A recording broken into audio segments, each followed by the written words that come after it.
Living a life in full is a conversation you always wanted to have with that person who gave an amazing TED Talk, or the author of one of your favorite books, or that inspirational Olympian you always wanted to know more about. It's graduate-level conversations with those making a difference in the world and in the lives of others.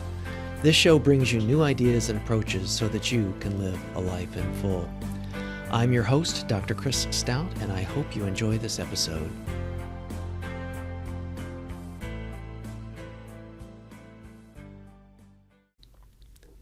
This episode is brought to you by the nonprofit I founded, the Center for Global Initiatives. The Center is an all-volunteer organization, so there are no salaries, and thus all tax-deductible donations can go to the work. While our key country partner is in Tanzania, our work is global and generally focused in the areas of education and healthcare. We also help others to get their nonprofits started or augment others' project-based initiatives. It's our goal to open-source humanitarian intervention and to help make it easier for others to do more good in the world. We are proud to have been ranked a great nonprofit every year since 2011 and to have achieved a platinum-level rating by GuideStar. Links in this episode's show notes will take you to published articles on our outcomes, a number of helpful tools, and downloadable resources, which are all free, always. Please visit us at centerforglobalinitiatives.org and be sure to watch our video at patreon.com/Dr. Chris Stout to learn more. Thanks. Welcome to another episode of Living a Life in Full. I'm your host, Dr. Chris Stout. At the intersection of architecture is art, creativity, design, engineering, sociology, psychology, and inspiration, not to mention survival, sustainability, and comfort. It's been said that architecture is the art that we live in. We're all impacted by the communities in which we live, the spaces in which we work, along with the places we visit and experience throughout our lives. So what is it that makes for good architectural design? How does a space become iconic? How does an architect go from project to design to engineering to completion? Well, Lance Cayko knows a lot about the answers to those questions and more. Lance is a serial entrepreneur and co-founder of the architecture firm F9 Productions with Alex Gore. His career in architecture, engineering, and construction spans over 2 decades and includes numerous design awards, including the International Architizer A Award for architecture plus living small. They operate out of the office site that they designed, developed, and built in Longmont, Colorado.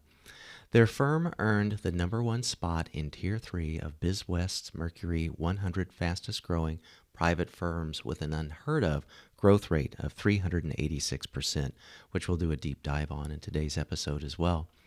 Lance holds undergraduate degrees in building construction technology and in environmental design, and a master's in architecture from North Dakota State University, where he was an award winner in a sustainable skyscraper competition, and he also won the Peter F. McKenzie Award for Outstanding Architectural Thesis Project. Lance routinely lectures at the University of Colorado Boulder and co-hosts one of the top 5 ranked architecture and business podcasts inside the firm, which just before this off mic, he told me they have over 600 episodes, which I was just so impressed with. He's also involved in philanthropic work and is the founder and leader of the Longmont Community Gardens, a nonprofit that promotes urban sustainable gardening, education, and community involvement. And he serves as regional editor for the Indian Peaks Wilderness, James Peak Wilderness, and Rocky Mountain National Park. Welcome to the show, Lance. It's great to have you on. Thanks for having me. It's a pleasure to be here. You know, while my doctorate's in clinical psychology and most of my professional and academic career has been in healthcare and medicine, I also actually have an undergrad degree in architecture from Purdue, but I never formally practiced. I was a member of the American Institute of Architects until we moved from Chicago a few years ago. So I've got a real deep interest in your work in architecture. So perhaps we could start with your origin story, and you could tell us a bit about your journey into the world of design as well as entrepreneurship. Yeah, I'd be happy to. I am the ripe old age of 40 years old, just about to be 41. And my journey starts back when I was 13 years old, growing up in Northwest North Dakota. In between, one side of the family was a group of sugar beet farmers, and the other with Durham, and the other was a cattle ranch where they did longhorn cattle. And I tried irrigating these sugar beets with my dad one summer, who was basically the manager of the farm. He kept it all running and everything. And if anybody's ever spent any time in Northwest North Dakota, it is very cold in the winter. Sure, that's obvious. But in the summer, I think one of the things that gets overlooked is that the humidity rate is usually 90%, and the temperatures can soar above 90. And what you're doing when you're irrigating these sugar beets is you're picking up a lot of these tubes, and they're basically siphoning tubes. And so you set them in each row. You make them siphon water and all of that. And it wasn't so much that I was adverse to hard work. I like hard work. I'm an athlete. I've tried to always push myself to the limits in that way. But I didn't get along with my dad too well at that point in my life. Yeah. And in addition to that, what 13-year-old, now that I have children, what 13-year-old is really prepared to get up every 2 or 3 hours and for a 24-hour period, and then for 7 days a week, a couple weeks on end, to do this kind of work. Wow. And the biggest problem was, though, is we just didn't get along, and frankly, it was like very unfulfilling work for me. Yeah. So I lasted about a week. and my dad said, well, I turned to him one day and I go, hey, this type of work really isn't for me. We're not getting along. I don't really like it. And I already have a replacement for you. I was even at that age, a very proactive. Good. Kind of person. Like, if I leave, can I replace myself? Sort of mentality. He said, my best friend Chris would love to do this. He's looking for a job. The pay is fine for him, et cetera. And he said, well, you got to do something. And I'm here to, I'm here to raise children with a strong Protestant work ethic and all that kind of stuff. And I go, no problem. Trust me. I like money.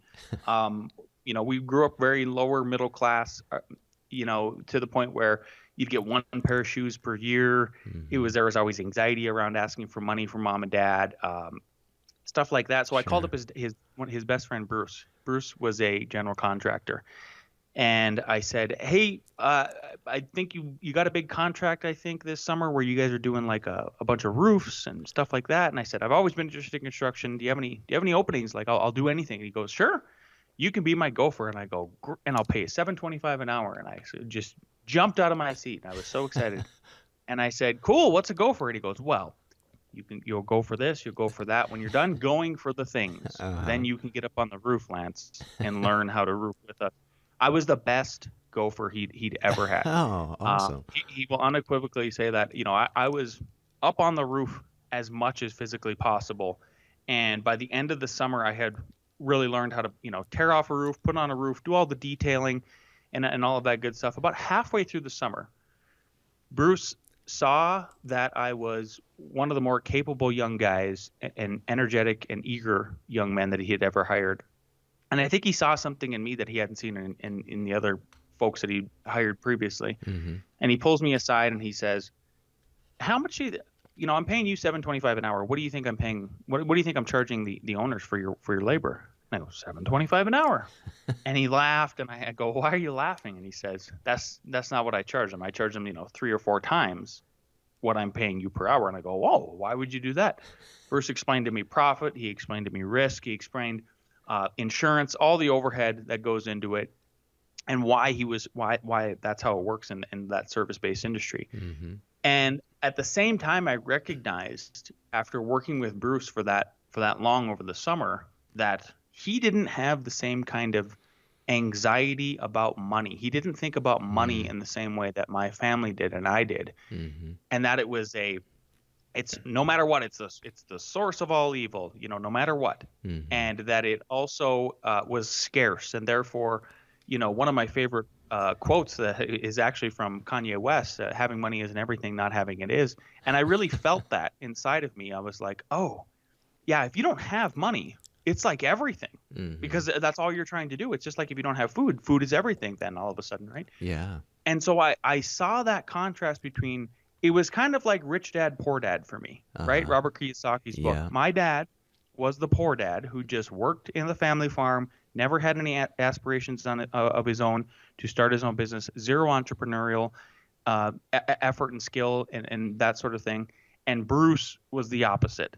And I saw it wasn't that Bruce was living this huge lavish lifestyle, not by all by any means. He was definitely in that area middle to upper class. And And so there was a good contrast there. Mm-hmm. And so I thought it just clicked for me, and I said, okay, I'm going to learn a different trade in construction every single summer now up until I am a young, ready to start my own business. And the goal was always to start my own general contracting business. Mm-hmm. So I did that up until I was 18. Then I went to North Dakota State School of Science in Wahpeton for 2 years after I graduated high school for building construction technology, which they basically teach you how to be a Bruce, a Class B general contractor, where you do small commercial buildings, residential, all that kind of stuff. And that was also the first time that I really excelled at school. I mean, I was a bright student, Mm-hmm. a bright individual, but growing up in a town of 500 people and a class of 20, you have zero choices. Yeah. And I'm the type of person that struggles if I don't have choices and can't pick my path. So there wasn't even electives to pick, right? Wow. So I graduated with like a low 3.0, barely had honors, that sort of thing, but had a very high IQ and through some various tests and everything. And then when I got to North Dakota State School of Science, though, it was like, oh, I'm picking my own path. I was on the dean's list every semester. I started winning scholarships, really accelerated, and just actually finally loved school. And by the end of it, our capstone project was we were supposed to build a house. And we were looking at blueprints. And for me, the curiosity was piqued. That's where it was piqued even further. And it was, why did the architect draw it like this? And so the architecture comes first and then the building. That's obvious. Wow. I would really put myself in a quite the position as a business person if I was the architect first, and then I decided, and then I got to pick the clients I want to build for in the end. Like I get paid 2 times at that point, right? Mm-hmm. And at that point, I've also earned their trust and all of these sort of things. So I applied to North Dakota State, 70 miles north of Wahpeton, to get into their architecture program.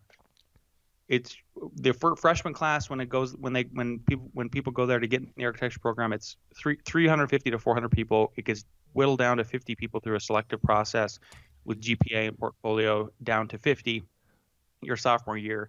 And then by the time you graduate, it gets whittled down to about 40 people because people just end up dropping out. It's a very rigorous program. When I graduated, it was number 17 in the nation. I mean, we were up there with the Ivy schools. Yeah.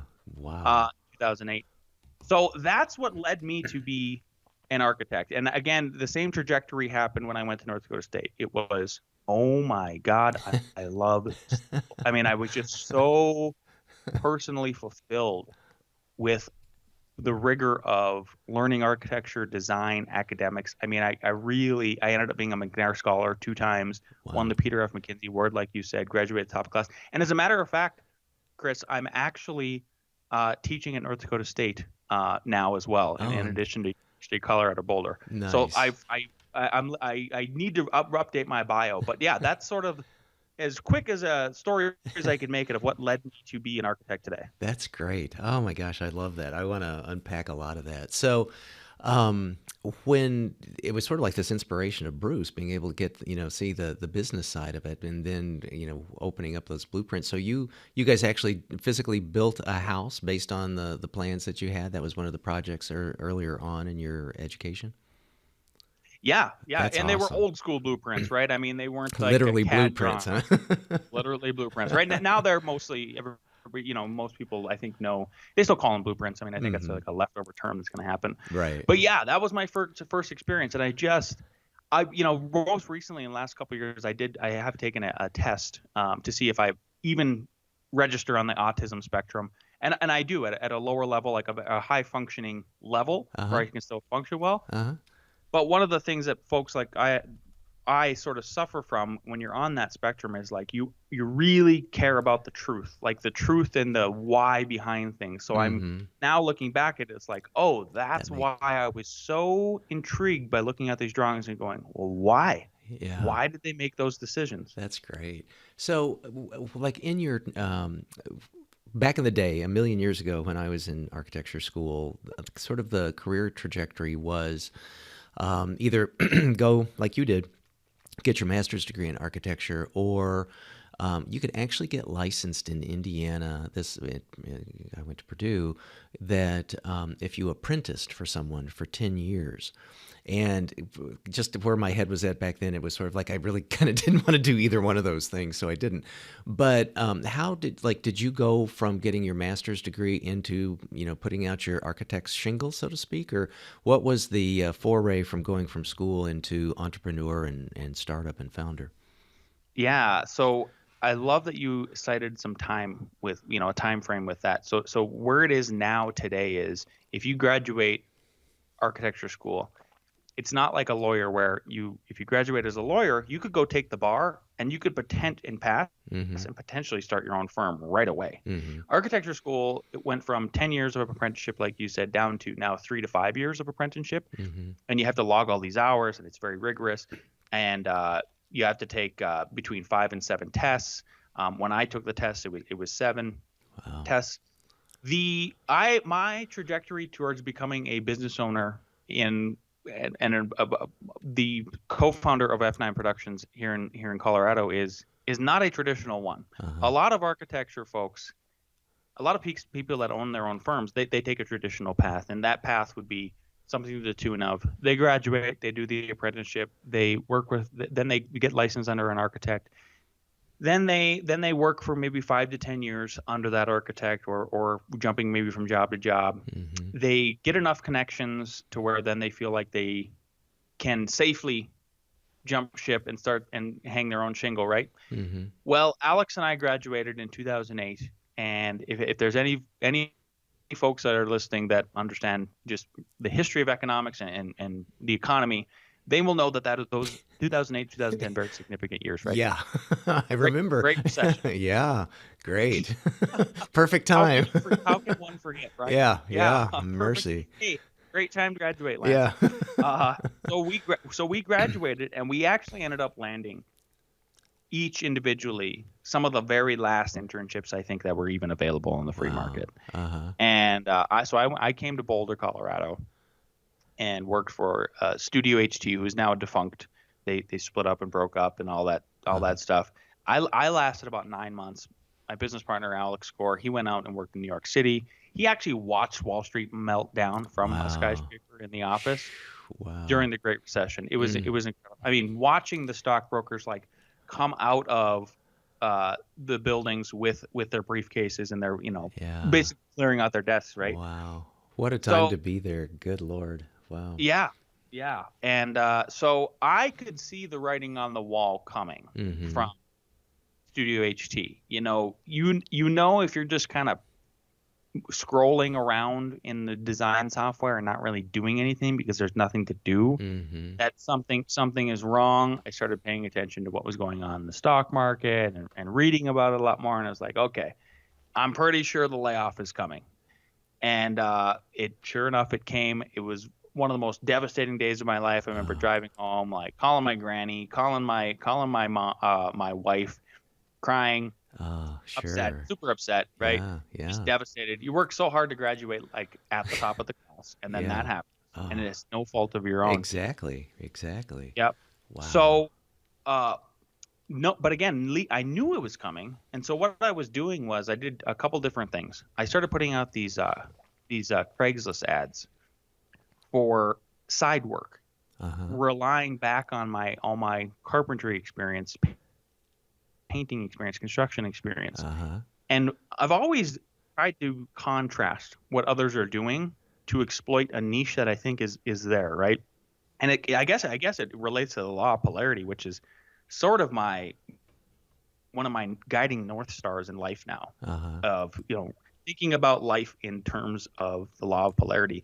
And so when I would look at these other competing handymen and their ads on Craigslist, they weren't really compelling ads. They were older, you could tell, grumpy guys and stuff like that.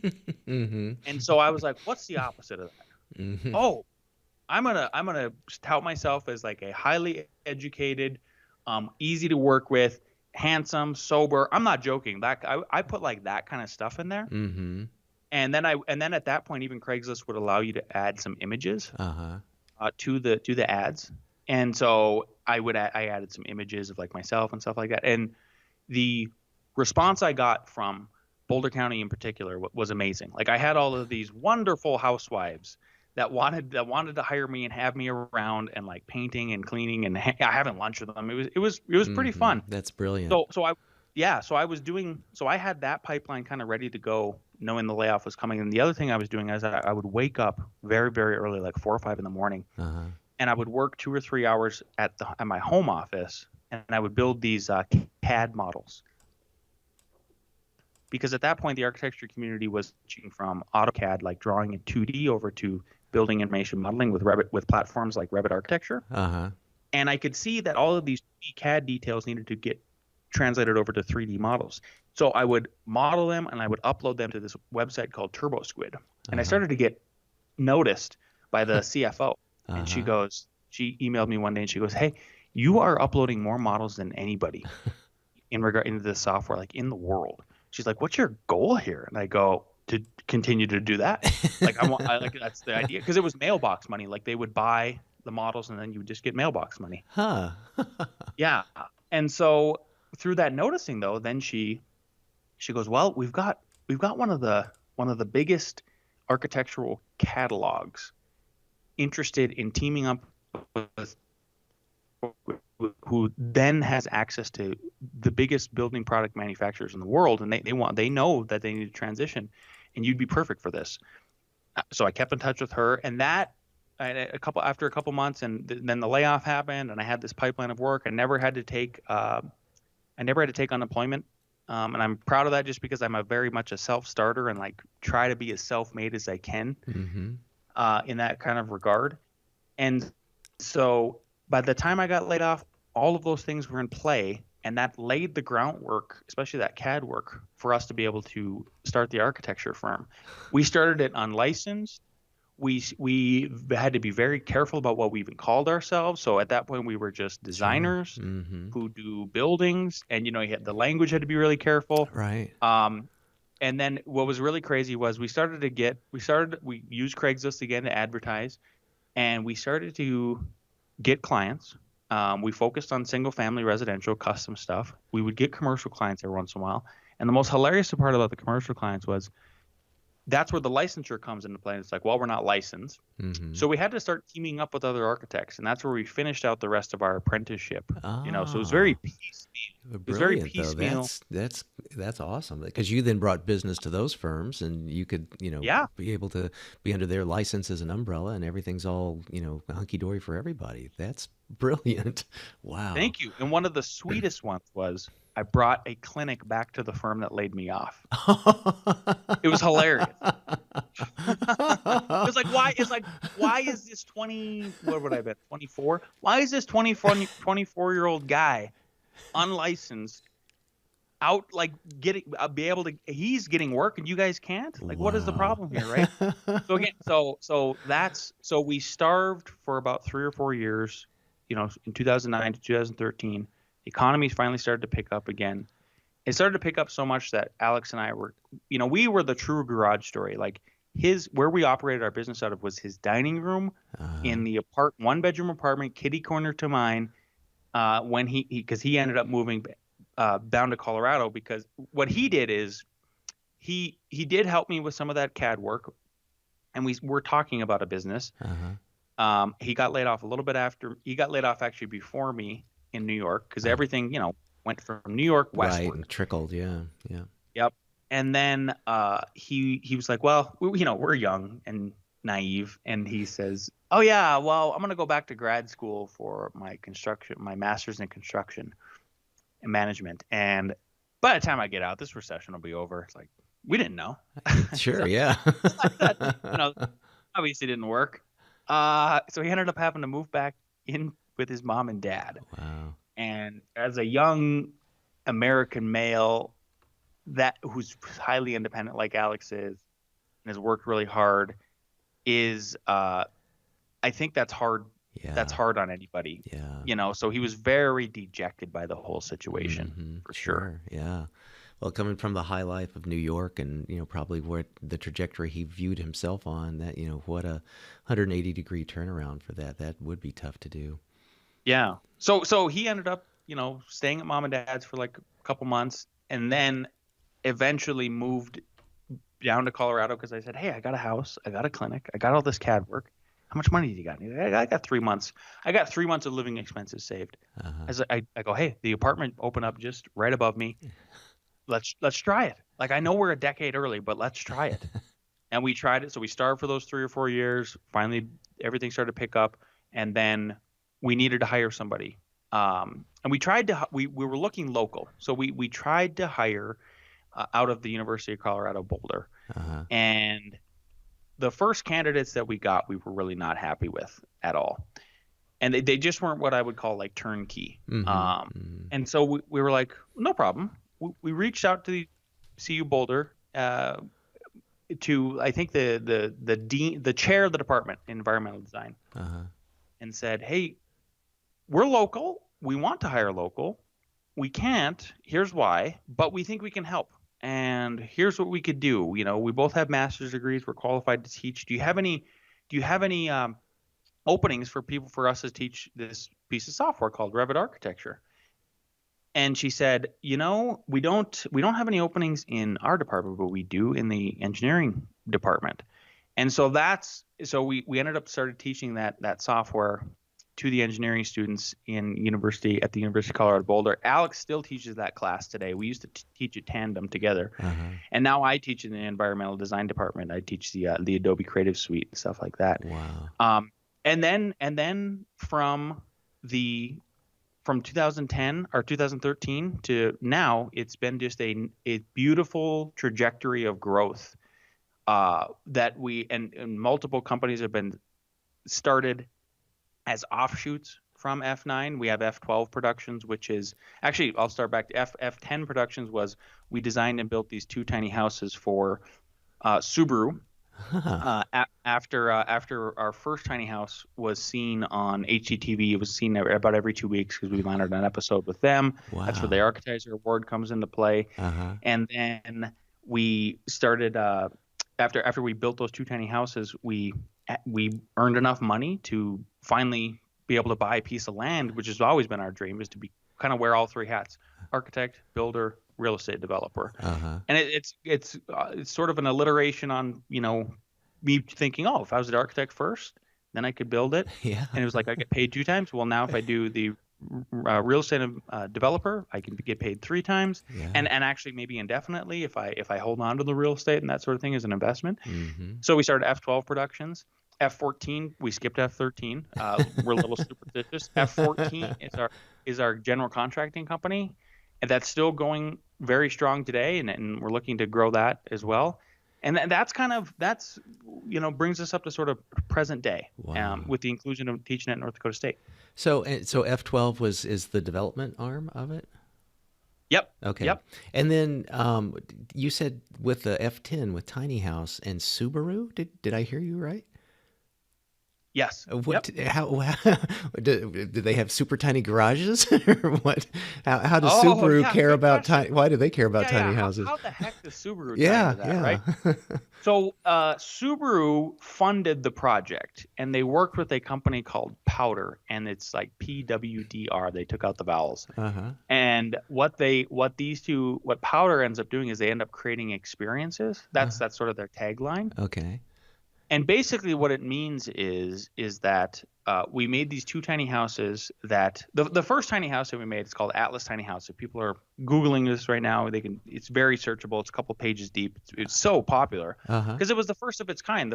We looked at sort of this looking at what exists, what is the opposite, is the opposite a niche we can exploit in a positive way. And the existing tiny houses at that time, first of all, they were a reaction to the Great Recession. So you had all these millennials and Gen X folks looking at the housing bubble and going, do we actually need, I want to live in the opposite. I want to live with no debt, right? They were looking at these huge mortgages that failed, these huge houses that were on the market, and they were like, what is the opposite of that? The opposite of that is a tiny house with no mortgage. And so all of the people who were building those at the beginning were building like cabins on wheels. which are cool, but Mm-hmm. it's definitely not architect-y. It's not out of the box. It doesn't Yeah. grab attention. I think this experience could be better. Mm-hmm. So Atlas is what was at that time one of a kind. It had a foldable deck and a foldable awning, so like that would cover this glass door, or Uh-huh. sorry, this glass wall, Uh-huh. and protect it while it was rolling down the road. And it was completely self-sustainable. It would collect its own water, solar, all Wow. that stuff. Uh-huh. Excuse me. And so when we built that, when we were leading up to building that, we the origin story is actually that we were Alex and I had started the firm. We earned our first big commission. For us, it was just a duplex Uh-huh. in Golden, Colorado. So we were excited. And we were like, we gotta make sure we celebrate these victories. Yeah. Like life is short. And I go, okay, let's go to Boulder and have some burgers. Mm-hmm. So we did. We were driving back, and we were still very on cloud nine for us. And we called one of our friends who we went to school with. His name was Blake Dinkins, and he was down. He's sort of like an Eeyore character, like just never satisfied, that kind of stuff. Yeah. And it was like, okay, Blake, he was still one of the lucky ones to be employed too. And that's what was so frustrating to me. It was like, you still have a job, bro. Like, you didn't have to. Yeah. You don't have kids. Yeah. What are you so down about? Yeah. And I said, oh, Blake. And I'm a very solution oriented guy. And I was like, Blake, what do you have to worry about? You don't have any kids to support. I was like, how much money do you got, Blake? And he goes, he told me, and I think it was a substantial amount to where, it prompted the question back to him of, well, if you're so unhappy and life is so short, why don't you, and you like these tiny houses, like, why don't you design and build a tiny house and then just travel around the United States and take photographs? Like, that'll make you happy. And he laughed, and he thought we were joking, and we kind of were, but not. And so we got home and bought a domain name. The domain we bought was Blake's Tiny House, and we made a website. Emailed him the next day. Said, I guess you're doing it. And he went along with it for like a year. So he and I, one of our other colleagues we went to school with, her name is Sarah Schultz. We designed and worked on this tiny house together for about a year. He got so much organic traffic on the internet that's how the HGTV and like all these TV networks who were trying to start these tiny house shows and get them launched, they would contact us, and sometimes they'd fly out producers and they'd interview us, and we'd do like what's called a sizzler. Well, eventually, finally, it was especially as a young guy. I mean, it was just so. And Alex and I are pretty outgoing. We created our own press. It was really interesting. Brilliant. So we eventually HGTV got funded to do one of these. It was called Big House, Tiny Living. And Alex goes down with his then fiance to the Denver Home and Garden Show. They had a booth up. They were looking for people who wanted to design and build a tiny house and were ready to go in Colorado. And Alex goes, "Oh, we are." Alex signs us up, comes back to the office on Monday and says, "Oh, hey, by the way, I signed us up. We're going to be on HGTV. And we're going to build the tiny house." Oh, by the way. Yeah, just casually. And I go, "Okay, I'll do it. How are we going to pay for it?" "I don't know. We got to figure that out." Yeah, that's why I told you. Yeah, he did, exactly. That's why I told you. So we figured it out. We actually took out a business loan for it. It's one of the only business loans we've ever taken out. Wow. And so we designed it, we built it, we were on TV. That's how Subaru saw us. When Subaru came to us, they go, "We love the concept, this foldability. It's so cool.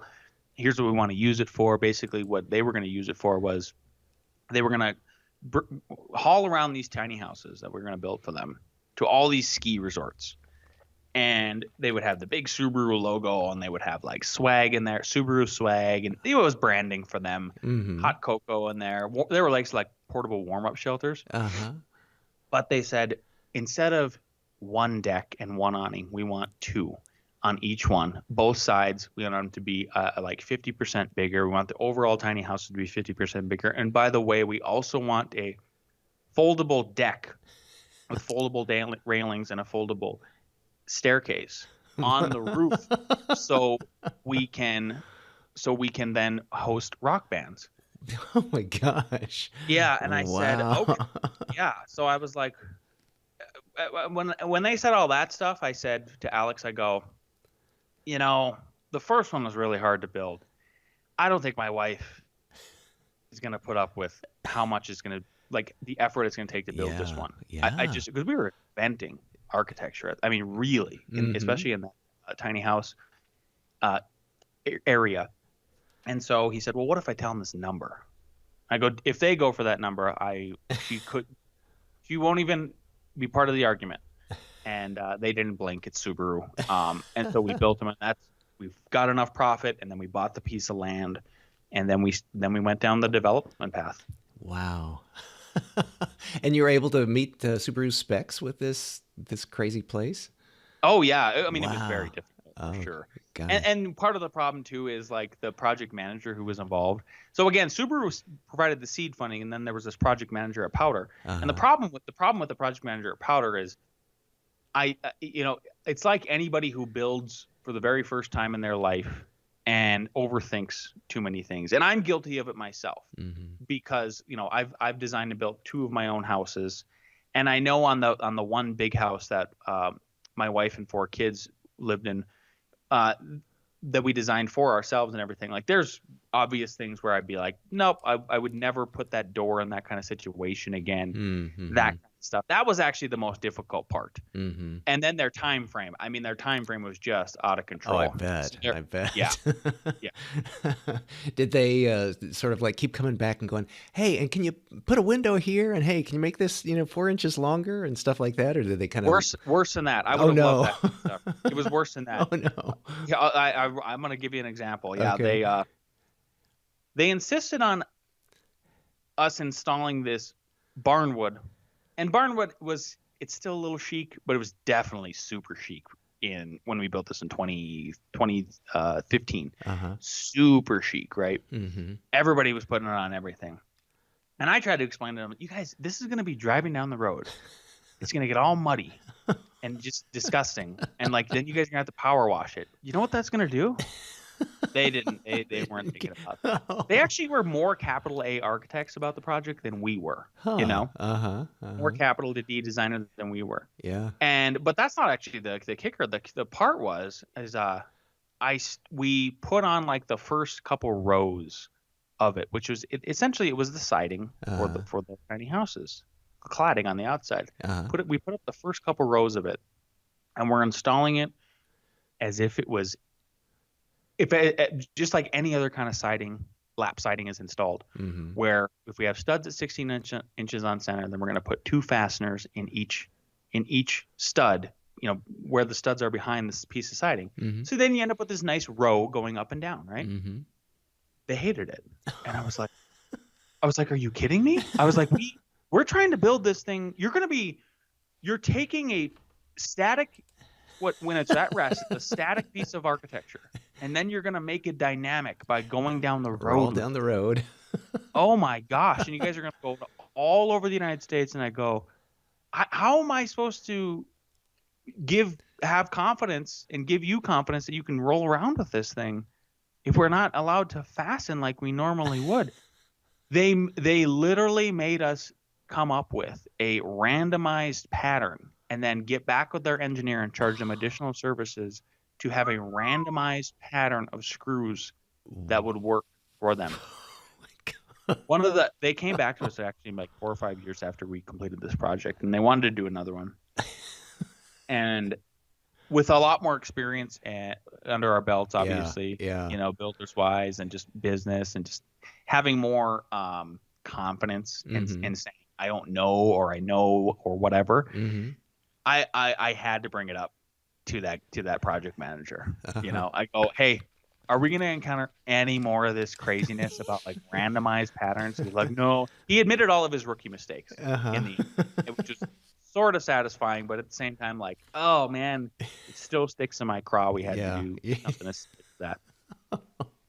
So how did that turn out? Did you wind up doing that one too, or just it was too crazy to take, or you're too busy, or did you? No, they ended up. What's really super flattering about the architecture that we ended up inventing with those tiny houses that we built was that we had a lot of copycats that ended up coming along, which is really, I think, super flattering. That is, it really is. Yeah. Wow. Yeah. Wow. They found a competitor to us that could do what nobody could formally do until we did it. Uh-huh. And that's who they ended up going with. Gotcha. All right. Well, that's just as well. Well, let me circle back. So we've got the F10, we got the F12. We've superstitiously avoided the 13. So did things start with F9? I mean, that's kind of when I was doing my background on you. That's what I found. So what does that reference? Is that just because it sounds cool, or does it have some secret meaning? It does have a secret meaning. Oh, can you share it? 100%. for the first time. So, as I talked about earlier, when we started our firm in the Great Recession, and the couple things I want to emphasize with that is that we were both respectively laid off from award-winning firms. I mean, the firm Alex was working for was Studio Daniel Libeskind. He was the architect who was commissioned to create and design the World Trade Center after 9/11. Wow. He was that guy. Oh, yeah, wow. super famous. Yeah. Yeah. And then the folks I worked for, Brad Thomas, like Christopher Hare, they were AIA Young Architects of the Year. Very, very, very good architects to begin working for and apprenticing under. But they were terrible business people, obviously, right? Right. And so our stints at both firms were so short. It takes, but by the time we were laid off, in between 9 and 12 months of being there independently each, that's not enough time to get any kind of built work that you can even take credit for. You're designing stuff at that point, right? And then it's going to take another year to get it built and then photograph, and it's a long process to build a portfolio. We had no built work when we started the firm. We also had no contacts, hardly. And I mean, it really was. And then the economy sucked, right? Honestly, when I look back at the triple crown of oh man, but failure. I tell people all the time, Chris, there is no better time to start a business than an example like we did, because it's like putting a piece of coal in the hottest fire. What's going to happen if you can withstand that fire and come out the other side? You become a diamond. Like all of that pressure and heat makes it forces you to be super lean, super creative, super hungry. You're going to go out there and you're going to outcompete everybody if you have a very competitive attitude like Alex and I do, and you're disciplined and all that good stuff. So F9, what does it mean? F9, how that comes into play is with no built work. All we had at that point, at that time, were renderings. These photorealistic renderings of our projects from school. That's all we had, right? And the hotkey on the keyboard for the rendering software that we used to produce those was F9. It was I love it. So that's all we had was F9 Productions at the beginning to start. And the renderings were good enough, the models were good enough. They convinced people to trust us at a very young age, and we made it happen. I love that. That is so cool. Wow. So you had this just really incredible opportunity with having good work be out there that people start to recognize, and then that creates a little bit of a buzz, and then that gets more recognition and more visibility in HGTV, etc. So do you have a sweet spot now these days? Do you have a specific type of building or specific type of project that's really kind of you probably I think you do kind of full spectrum things, but do you have something that in particular is oh yes, this is the kind of thing that we really enjoy doing, or is everything kind of fun for you guys these days? Our portfolio on average annually has evolved to 50% of our work is custom single-family residential projects, which ranges from, we actually try to serve the lower middle class when possible and we do that by the systems we've put in place, which kind of goes all the way back to that software and really becoming experts at that design software, honing in our design process, streamlining it, being effective communicators, just defining how we operate much better. So we'll do very small projects like an interior kitchen remodel, or just we're adding a bedroom on and swapping out a mudroom for a bathroom or something like that. all the way up to I think our biggest and most prominent project right now is in single family, just custom houses in Boulder. It has like a $5 million budget. It's all glass. You can imagine it sits on the hill. It's just amazing piece of architecture. The remaining 25%, two levels of that, is we do multifamily. So we'll do apartments, these big townhome kind of projects. That sort of thing, podium style stuff where it's like the first level is commercial and then on top is all apartments, a mixed use building. And then the last remaining 25% is small commercial and industrial projects. So we like to have we like diversity. Like there's that buzzword and that phrase that goes around, and I think it's misused. I think we give the best definition of it actually. They say diversity is your strength. I think in business that works if you in your service-based business like us where you have a diverse set of clientele, because that's why Alex was laid off. That's why I was laid off. Was the architects that we were working with, they specialize in like one kind of architecture, one type of clientele. So if we're sitting on like a metaphorical stool, and the stool has three legs, right? The kind of the legs that I just described, 50% this, 25 that, 25 that. But if you only have one leg on that stool, and it falls, first of all, you're balancing the whole time. I mean, honestly, like we're thinking about this as a real metaphor. Difficult, right? Yeah. Then that one leg falls out, boom, you're done. Yep. Well, with us, we try to have as many legs on the stool as possible in that way. And while at the same time trying to niche into tiny houses, right? Very there's this style of house and custom houses that we've developed down here. It's called the Eastwatch series. The Eastwatch house was the very first one of that. We made the cover of Builder magazine in 2020, January issue for that project.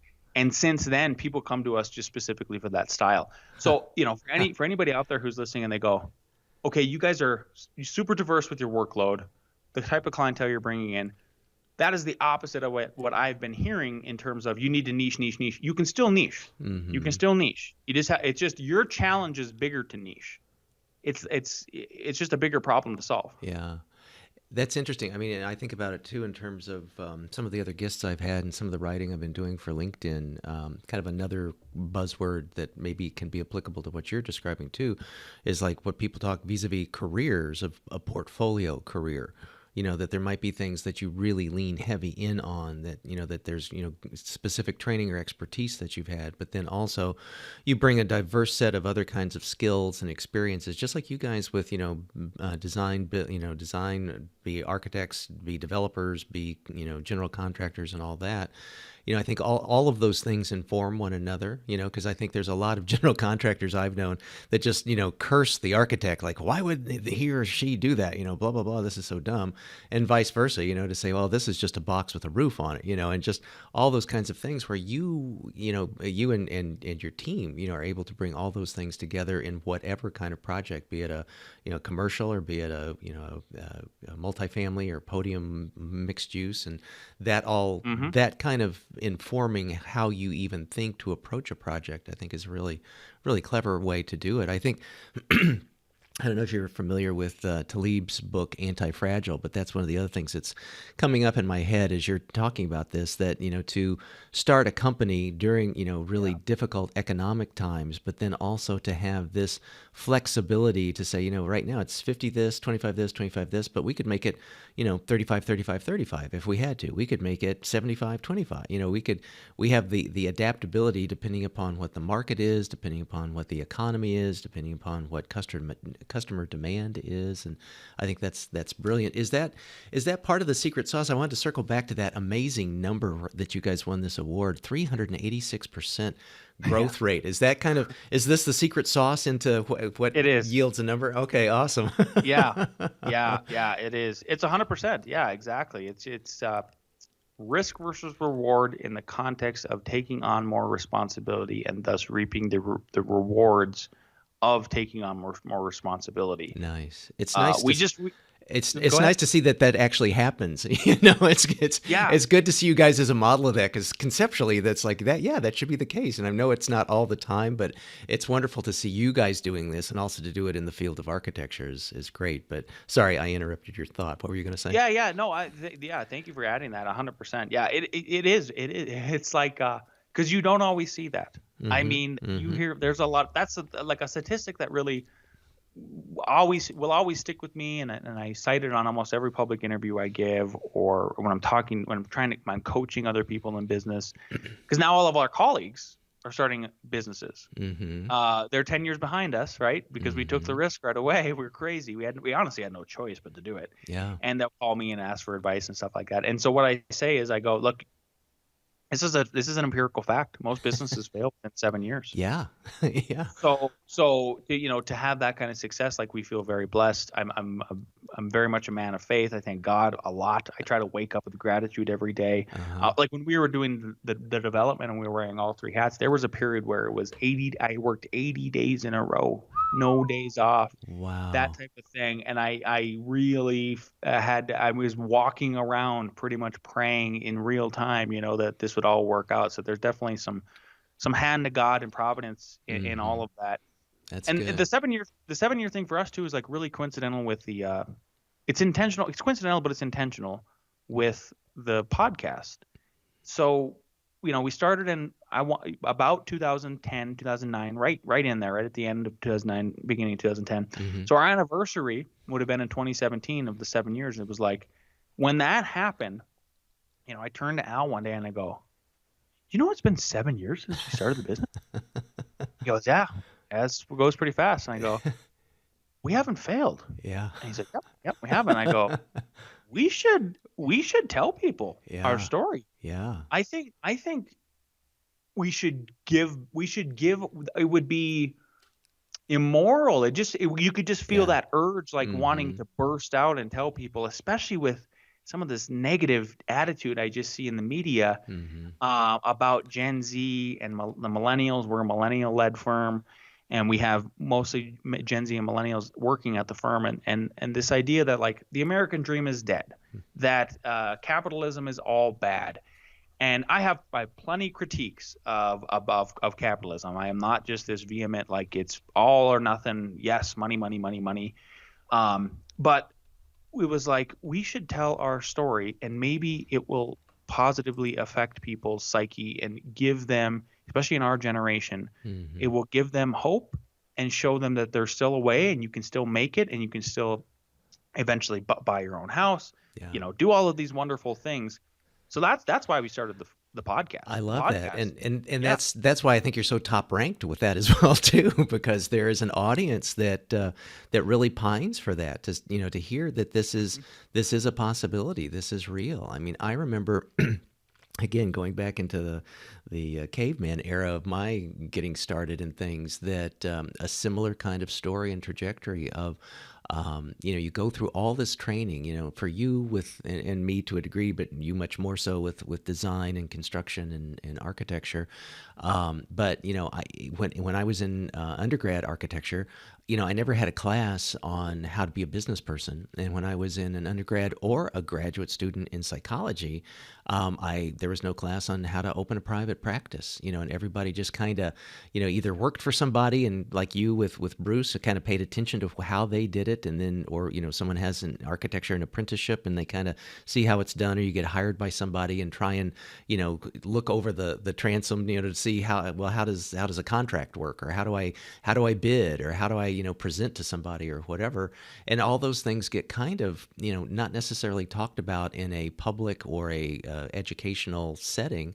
And then when you make things public, through podcasts and through, like this, interviews, when people hear you talk about this, then they can go check out your podcast, which I'll put links to in the show notes. And I've been making notes too about, does Blake's Tiny House URL still exist? Is that still out there?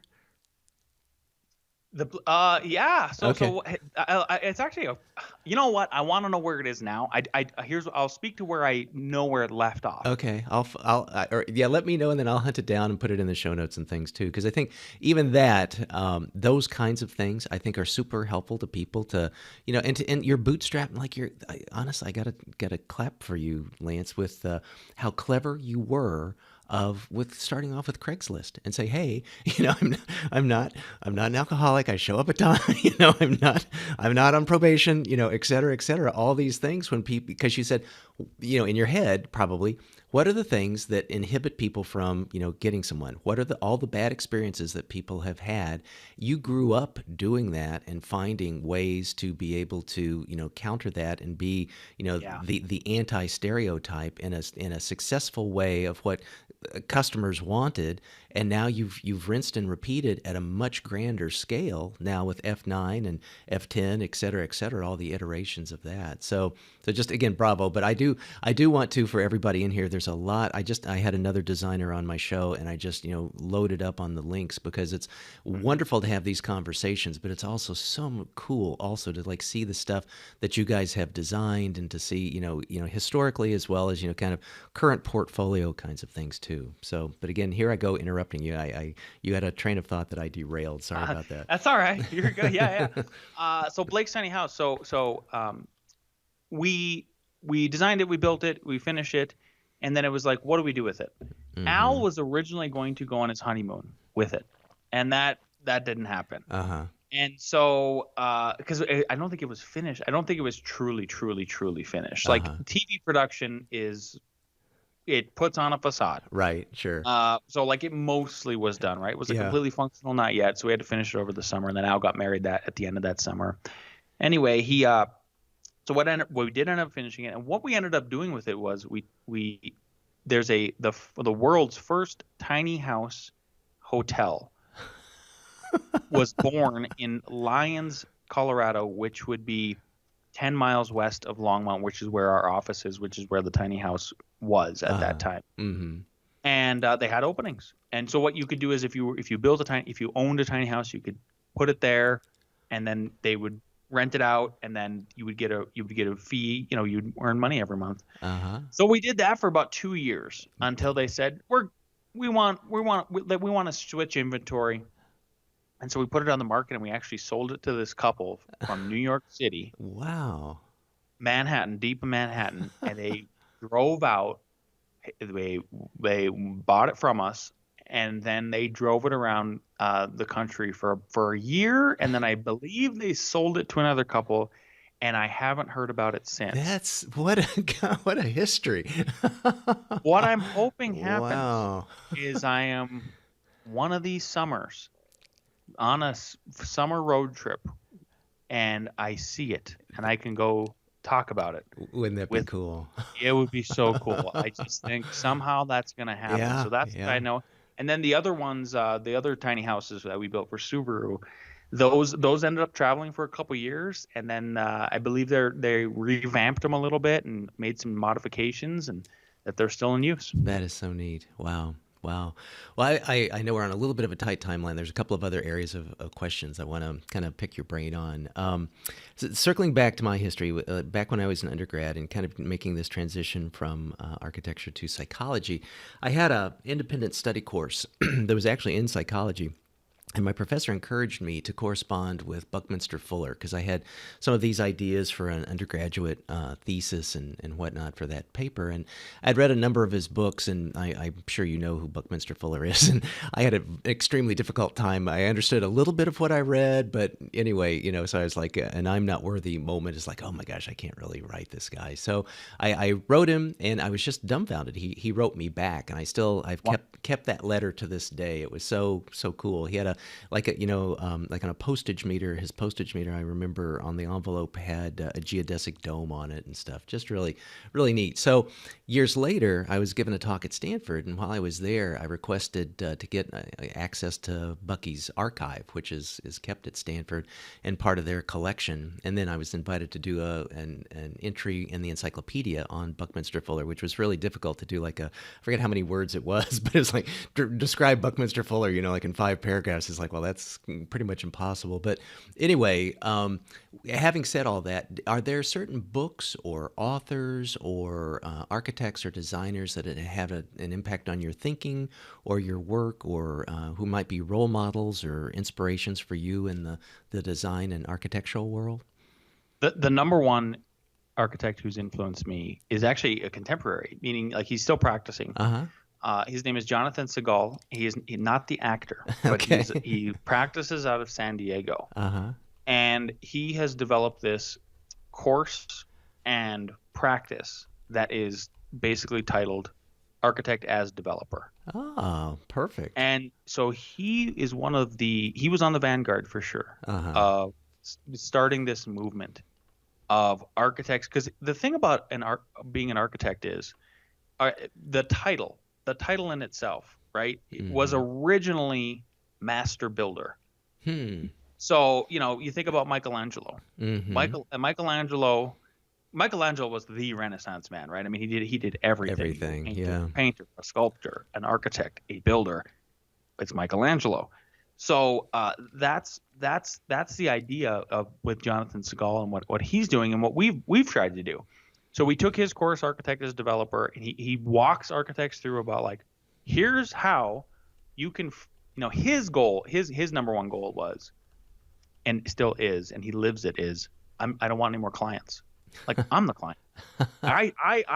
He has very much an ego about him in that kind of way. Uh-huh. Like, I know what's best, much like Frank Lloyd Wright when he would have his clients. Right. And Frank Lloyd Wright would like dictate their furniture to them. Yeah. Right? Yep. Or you couldn't, and you had to sign like a legal document, or he wouldn't be your architect. It was very extensive. So that's the number one architect that I have followed, we have modeled what we do on him. And that's what I encourage people is like, architects complain so much. And they go, one of their big complaints is they complain that they don't make enough money. And I go, because you're not taking on responsibility. Become a builder. Become a builder like me and charge 20 to 30% on $2 million. That's a lot of money. Yeah. Right. Whereas architects are charging between 5 and 10%, and that their struggle is much harder, and they want to spend so much more time on design. Whereas builders are like, get it done, get it done, get it done. Right. Now get it done well, to code and all that other good stuff. Mm-hmm. Some other books though that have really changed my life in the last couple of years is Marcus Aurelius's Meditations. Oh yeah. I just can't recommend it enough. Here. Yeah. It's so important. And I think for me, like a lot of the books I read, they end up dispelling myths. So for that one, it was, being a Stoic is talking less. Like it's me and Chris getting a Skype call and just looking at each other. Nope, that's not it. Being a Stoic is recognizing where you're at in the chess game of life. Yeah. And the metaphor I explain to people all the time, especially people that suffer from this victimhood culture that's so permeable all throughout society right now, is, look, I'm with you, Gen Z. I'm with you, millennial. We weren't dealt a royal flush like the boomers were. We didn't have the economy. We weren't riding this amazing wave after World War II of prosperity. But guess what? You're still playing the game. Yeah. You're still on the chessboard. Let's say you're a pawn. The Stoic approach to thinking about this is, I'm a pawn, but if I play my moves correctly and I get all the way to the other side of the board, I become a queen. Now I'm the most powerful piece on the chessboard. Nice. Then there's two other books that have really been influential lately. One is called Drive. And if you're a business owner and if you're anybody who manages people, it will help you understand how to make those people the happiest you can by putting them in a flow state. And so where it's the kind of flow, it's the kind of state where it's like, I let whatever task I'm doing for that day, if I love doing that task, let's say I'm designing a house, I get there at work at 8 a.m. I look up at 5 p.m. and I go, where did the day go? That's the flow state. That's the dream. Yeah. And the last one is train your empathy. I think for me, it just dispelled the myth of, my first wife would tell me all the time, I have no empathy. What she was confusing empathy with was sympathy. It's that I don't have a lot of sympathy for people who don't want to help themselves. Like, I get the complaining. I will empathize with you about the circumstances you're in, I can relate to you. That's empathy. But the sympathy part is the part I struggle with. But knowing, so that I just think language gets misused so much that Right. those are the reasons I recommend those kind of books and people to look up to. That's great. That's good. Yeah, I just literally yesterday got Daniel Goleman's new book on like optimization, and I know that he talks a lot about that, like flow state and those kinds of things. The late Macaulay Csikszentmihalyi, who was at University of Chicago, with his kind of conceptualization of that of flow in the first place, and yeah, I think you kind of nailed that. I remember way back again that like when I would be in kind of that zone of like just freehanding a design of something, of a project, when I was just in that very nascent first couple of days. Here's what the specs and requirements are for a course or something of of design course or whatever, and just really enjoyed that and could just spend all day there. It'd be like I wouldn't eat. It's just like everything else kind of shut down except my head and my hand, and just really enjoyed that. So again, the other thing I want to just ask about before we wrap up, what are your opinions about how AI may be transforming architecture? Have you seen any glimmers of that in your work, or do you have any thoughts or opinions about AI, since it seems to be so prevalent and in the news these days in a variety of other kinds of industries and domains? But how about for you with design and architecture? Yeah, AI is inevitable. Mm-hmm. It's the analogy I try to make as I go. So there's a lot of panic going on Right. from architects in the Right. architecture Everywhere. community. You don't have to be an architect to be panicked about Yeah, AI. Yeah, everybody's in a tizzy. it's true. I mean, it's going to transform almost every industry, every profession, anything that is digital. It's going to happen. I mean, it just already is there. Like the predictive text already that was in Gmail Right. is is a dumbed down version of that, right? Or the Mm-hmm. predictive text on your phone. Mm-hmm. Siri is a dumbed down version. Like it's been here actually for about a decade, right? And it's just Yeah. going to keep accelerating and growing and all that good stuff. Mm-hmm. Uh, but the analogy I make is I go, hey, architects, remember when we were just hand drafting in the blueprints, right? And you were so important, weren't you, architect? Because you were the instrument. And then you panicked when AutoCAD came out, and you thought, I'm not useful anymore. It's just going to do it from, and it's not the case, right? Mm-hmm. What ended up happening? It ended up, so it's like this law of polarity again. So you Mm-hmm. thought, Mr. Architect, that you were going to become made much more obsolete with the invention of AutoCAD, just from going from blueprints to hand drafting to AutoCAD. And what it ended up doing is it ended up freeing you up. The positive part about it was it ended up making it so you could spend more time iterating and designing. Okay, then we were with AutoCAD for like 20 years. Mm-hmm. Then we switched from AutoCAD to the software I mentioned earlier, where now we're modeling in 3 dimensions. So if I'm drawing a wall in a plan view and now it's extruding it in the z-axis, the 3rd dimension, Mm-hmm. and it's already creating other drawings for me without me even having to even do anything besides just draw my walls. You panicked again, didn't you? You thought, oh my gosh, I'm going to become obsolete again, right? And all it did is it allowed you to do more of the stuff you want to do, which is the actual design work and less drafting. I think the next evolution for AI in architecture is going to be that same sequence. We're going to see all this panic, and my prediction is what is going to end up happening is it's going to free us from that menial work that we don't want to do at the end. The very important work, right? Like Mm-hmm. code research, checking clearances for accessibility standards, detailing, formatting, Right. stuff like that. Yeah. Can it take that stuff and do it very quickly, and will allow us to do better architecture because we can spend more time on architecture? I like that. That's where I see it going. Yeah. I remember I had the Wiley, I think was the publisher, Architectural Graphic Standards. Just a very heavy book. It was fairly sizable, but it also just the pages were so dense and stuff. And my fantasy would be, if I was still in architecture, it'd be like I'd design whatever it was, however I wanted to do it, and then I could just tell some app to say, okay, make this fit all the standards for ADA and just electrical or the code for this county or whatever. So that's great. Well, hey, listen, I know we're bumping up against time. You've got a busy day going on. What are some of the best ways for listeners to learn more about you, your work, to see your portfolio, to get on listen to your podcast, things like that, Lance? Yeah, if they want to keep up with the architecture work, the building work, the development work, they can go to f9productions.com, sign up for our newsletter. We put out a newsletter every month. If they want to follow up on and catch up on the show, I always recommend the show will work for anybody who wants to start any kind of business, honestly, because there's so many just fundamental business ideas and tips and tricks and things that we talk about. I recommend starting at episode 0. You can go to insidethefirmpodcast.com for that. If you want to get in touch with me personally, I actually welcome anybody to link in with me. If they go to linkedin.com and they type in Lance, Lance, last name Cayko, Cayko, I will link in with you. All right, good. And I'll make sure if folks are listening to this in their car or on a run or whatever, that we'll get all those in the show notes as well too. So, well, Lance, I want to thank you for taking the time to be on. I know that you are just Mr. Busy with so many things. We could probably do a round 2 and we could catch up with some of the other stuff that you're up to. And it's been great to get to know you better and talk things design and architecture and kind of nerd out in that area. I'm really a big fan of your designs and your work in terms of, like the stuff I've seen with doing background on you is just really, impressive. And I'll put some of the links that I have found that in as well too. So thank you so much, Lance. This has just been a treat, and I look forward to keeping in touch. Thank you so much for having me on the show. It was a pleasure.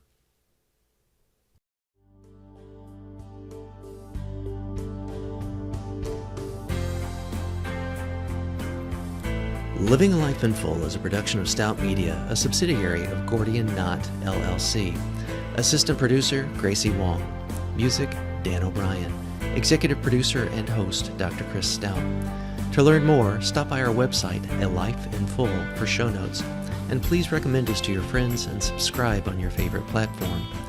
And as for the obligatory disclaimer, this podcast is for general information uses only and does not constitute the practice of psychology, medicine, nutrition, or other professional healthcare services, including the giving of medical or psychological advice.